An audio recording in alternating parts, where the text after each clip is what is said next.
the permanent representative of Pakistan, followed by Haiti. Your Excellency, the floor is yours. Thank you, Madam Chair. First of all, congratulations on chairing this important committee. I'll speak today on items 70 and 71. Madam Chair, the right of peoples to self-determination, which is reflected in Article 1 of the Charter, is the bedrock of the edifice of international relations. Over the years, the General Assembly has adopted a series of resolutions proclaiming the centrality of the right to self-determination.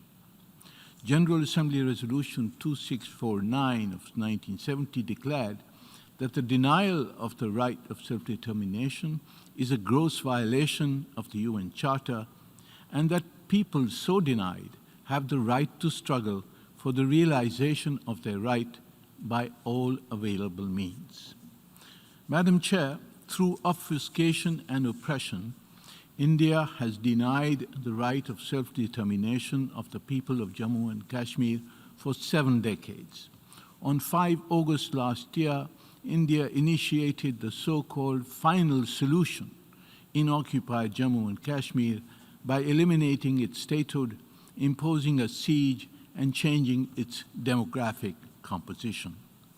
During the last 14 months, India has imprisoned all Kashmiri political leaders, illegally detained 13,000 Kashmiri youth, tortured many of them, summarily executed young boys, put down protest violently, including by using blinding pellet guns, and imposed collective punishments, demolishing and burning entire neighborhoods and villages.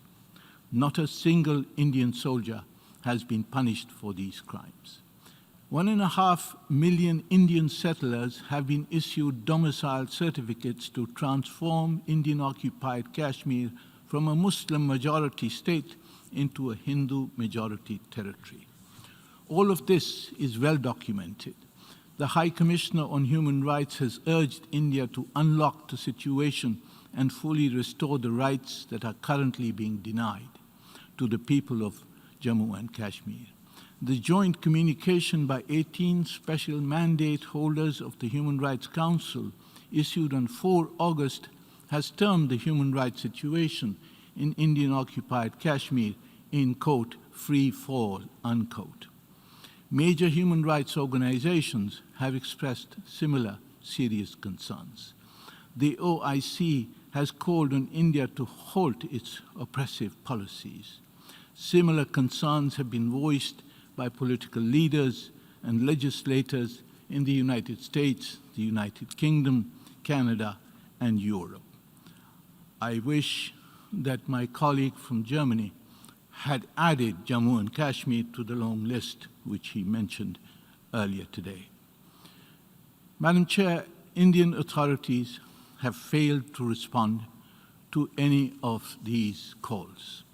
In fact, a witch hunt has been launched against those who dare to report these crimes. Last week, Amnesty International ceased work in India, citing constant harassment at the hands of the government.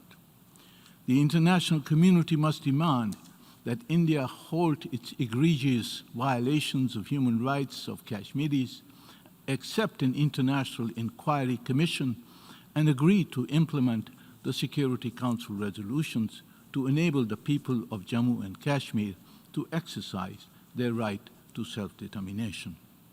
Madam Chair, prejudice, discrimination, and violence against Muslims, including Islamophobia, is one of the manifestations of the extremist trends of our times.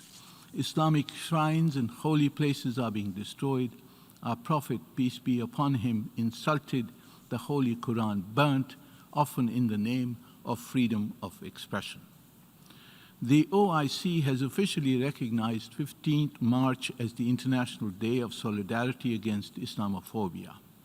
Our Prime Minister Imran Khan has called on the General Assembly to declare an international day to combat Islamophobia. My delegation looks forward to the support of all the member states for this proposal. Madam Chair, Pakistan has an abiding commitment to the promotion and protection of human rights at the national and international levels. In this regard, we will continue to work towards strengthening dialogue, constructive engagement, consensus building, and international cooperation in the Third Committee and at the Human Rights Council. I thank you, Madam Chair. I thank the distinguished representative, the Ambassador of Pakistan, for his statement.